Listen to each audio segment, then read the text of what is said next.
Can you give us something to? It is my good fortune that you have come here. Srinivasa replied, the prasada is ready.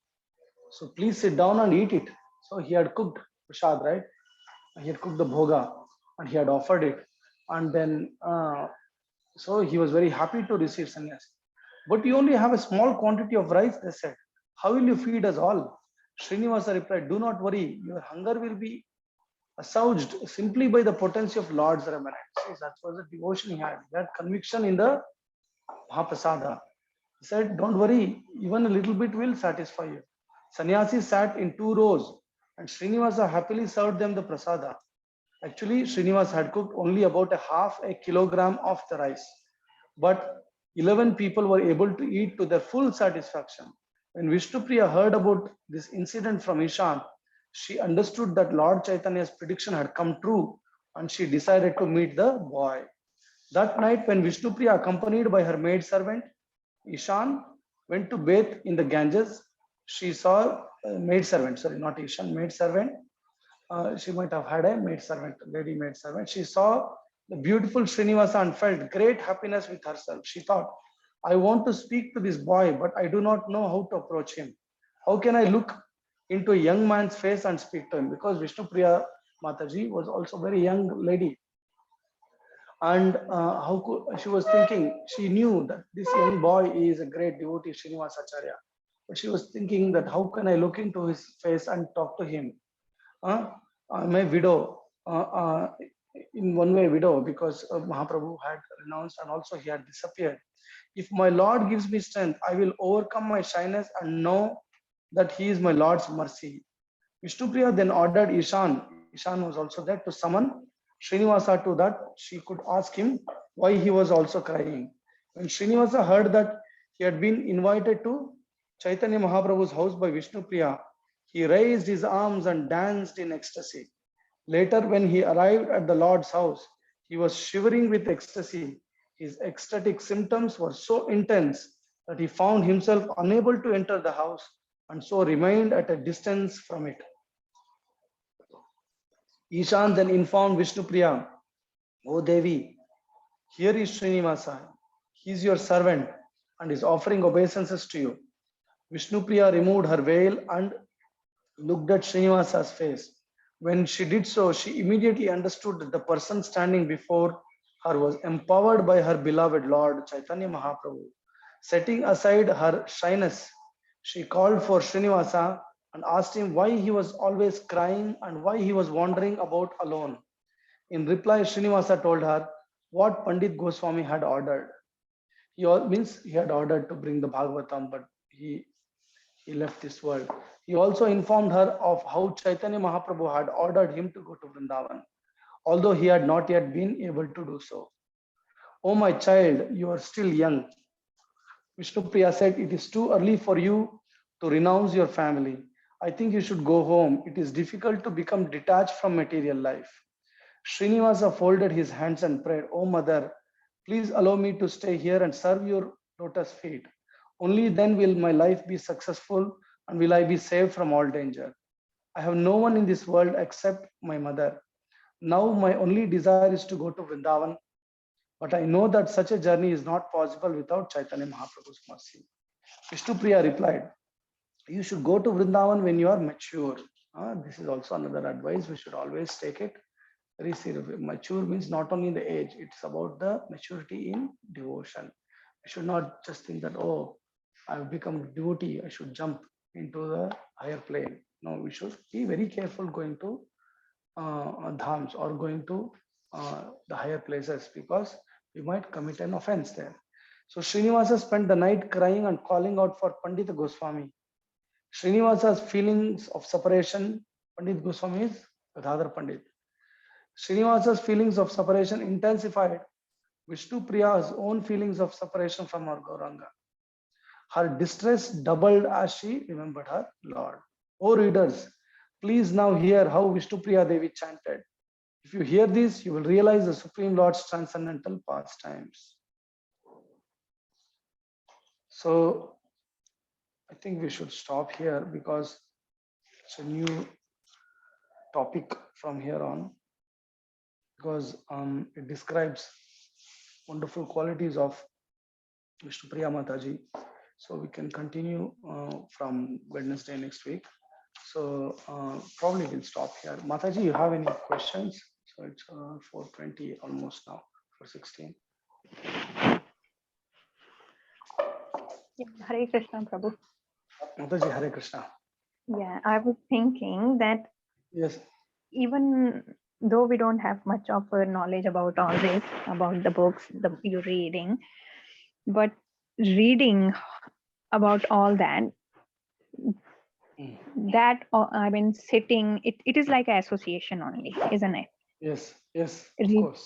Of course. Reading of books, what sort of books we read. What is reading is, I mean, it's not a person to person association, but I Mm. mean, I'm not talking about you.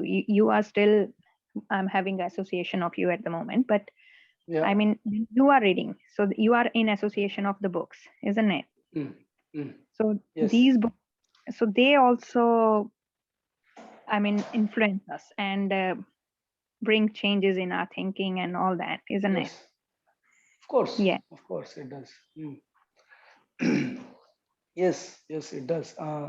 Look, Yeah. I there know are. Yes. that Yeah. Go reading ahead. is, I mean, we do chanting and we do Sankirtan as well if we do, but all Mm. the reading and listening to these books, this is also very important. It is like Very, very enriching. important. Yes. Yes. Yeah. Because how do we get Harikatha is by hearing. So how do we hear? What do we hear? We hear glories of the Lord. Where is it coming from? It comes from sadhus. Where does that sadhu get from? Either their gurus or the shastra. So there are three different elements: guru, sadhu, and shastra. The best thing for a person is to be in the guru ashraya. But Yeah. are we fortunate to be in guru ashraya always? It's not possible. So Mm. yes, it was possible. For many people it is even possible now. They're very fortunate souls. It's a very high birth to be a brahmachari, or to be a person who lives in the mutt or ashram under the guidance of guru always. If you are in the Mhm. shelter of guru always, everything will come to you, because all you do is serve the guru. Serve the guru means, I have seen in my own eyes our ashram devotees, ashram residents. uh, they don't really have to work around or work out what to do, how to improve devotion. Nothing. All they have to do is just surrender to guru and follow his instructions, and they will be engaged in so many services. Everything will come to them. Everything will come to them. The classes are happening, the deity services are happening, readings are happening. Means guru will engage them full time in such wonderful devotional activities that everything comes to them. That's the best. That is the topmost. That is the benchmark in one way. Next is sadhus. If guru is not available, then we should take shelter of the Vaishnavas or sadhus around us, so that they are also the expansion of guru. Means they will also, because it is a there is a personal touch there, so they will teach us. But if that is also not available, and it happens to so many of us during this time and age, then we have to take shelter of shastra.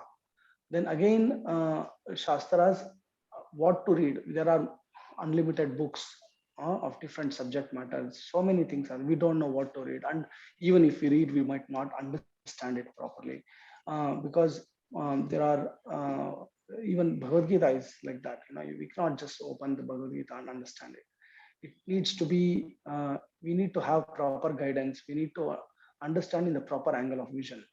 So that is very, very important. So how is that achieved? By having a, guide, or a guide means a higher Vaishnavas association, so that he will know, if you have any doubts, he can clear, and he will let you know what should be the mood, and what books to be read at what stage. So many guidance will come from them. So that is also there. But yes, your question, what you said was associating with books is also association. If the two is not available, if all three can be done, that is the best thing. If not, the if we have guru, then we don't have to worry about anything, because the books will come automatically, and sadhus will come out, because Guru means he will be surrounded with other sadhus. So when we have Guru Ashraya all time, means full time, then we don't have to worry about anything. When we don't have that, then we should think how to get sadhus. When we don't even have that, then we should take shelter of Shastra. Guru Sadhu Shastra. This is the etiquette. So we read books and it helps a lot because ultimately it is all about increasing the quality in our um, devotional service. And what is the best devotional service? Taking the holy names of the Lord, chanting the holy names of the Lord.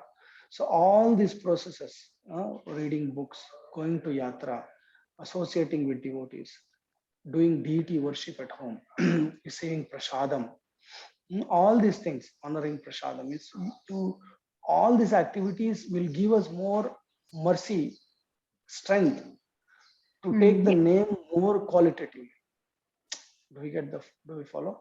Means it yes, helps Prabhu. us, It gives us more strengthens our conviction, beliefs more, or strengthens. Yeah, yes, it's the strengthens conviction more. process.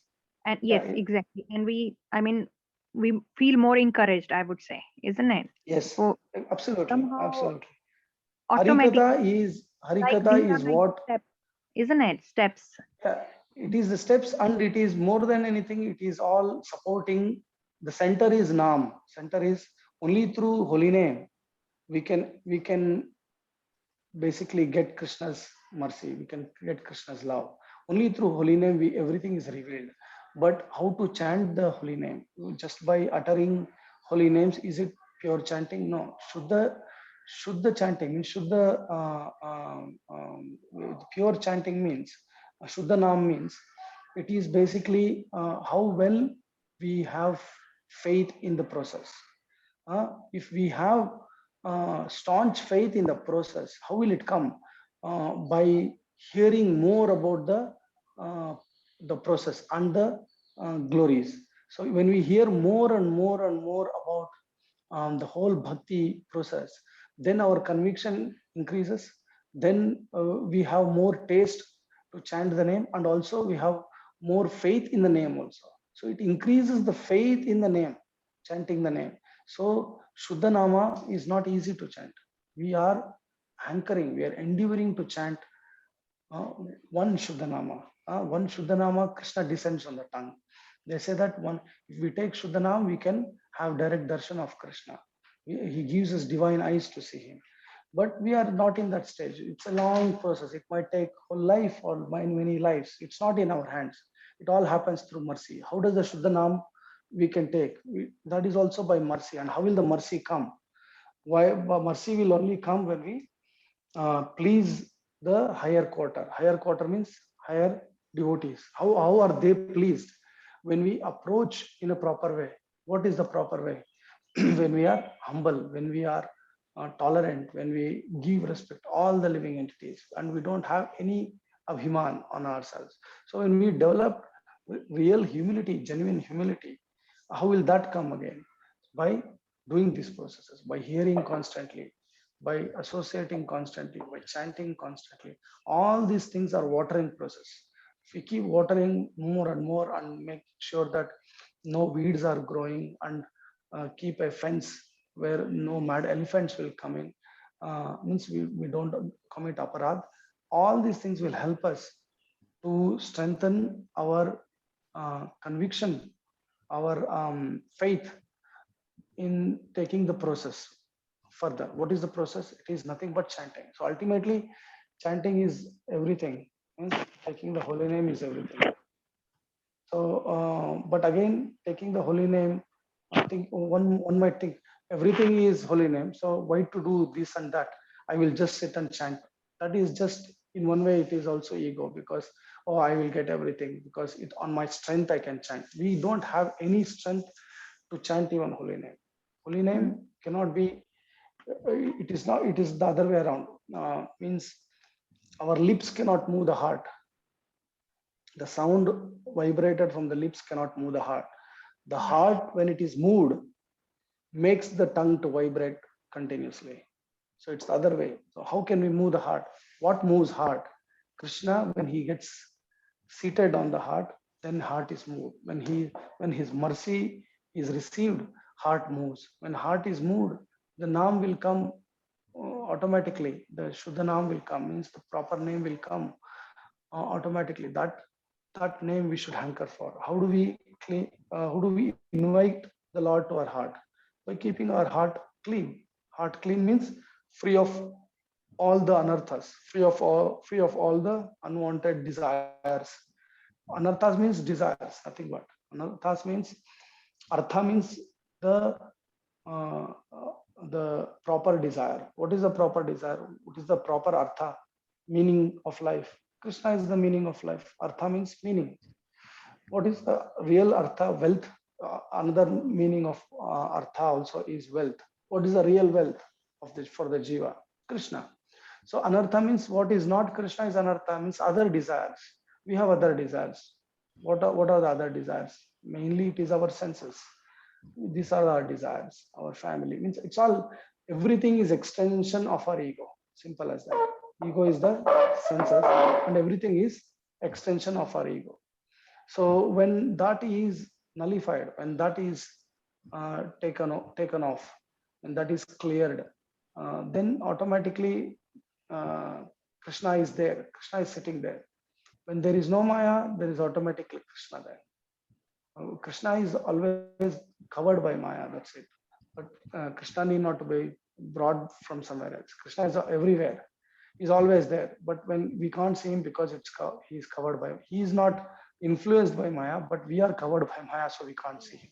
Yes. So that's the thing. So I hope it answered your question. So hearing, reading is very good. So, but again, we tend to stick to the guidance of the Vaishnavas and Acharyas, what books to be read.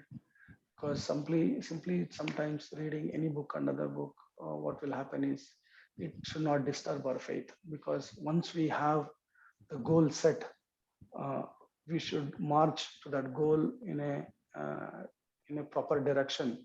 And whatever is supportive, pratikulena, we should accept. Whatever is not supportive, we should reject. Because even books from other conceptions can disturb us. Now people think, oh, I'll read all the books, wonderful books, so that I can get nice information. It's not information collection. Mm. First of all, it's not a data transfer. It is not something which is just information collection for our understanding, or just for scholarly, I know so much, or I have read so much. No, the only goal is so that if we read these books, I get more faith in Krishna. I get more attached to Krishna or attracted to Krishna. That should be the goal. Bhakti pratikulena means if it is pratikula, then we accept anything. Then we accept all the angas. Simple as that. Okay, Mataji. Thank you, Prabhu. Yes. No problem. Hare Krishna. So if you have any questions, other questions, you can ask me. I'm okay. Okay. So you can text me also when you have a question. Just write it down when you feel you get a question in your mind. You write it down. So you can just send me a WhatsApp message so I can discuss that as well. Okay. पंचकल्पतरुभ्यश्च कृपा सिंधुभ्य एव च पतितानां पावनेभ्यो वैष्णवेभ्यो नमो नमः। प्रेम विलास ग्रंथ की जय, श्री नित्यानंद दास प्रभु की जय, श्री गुरु महाराज की जय, वैष्णव वृंद की जय, निताय गौर प्रेमानंदे, हरि हरि बोल। So we will see again on Wednesday. Hare Krishna, Sudam Prabhu, Hare Krishna Mataji. Hare Krishna, Prabhu.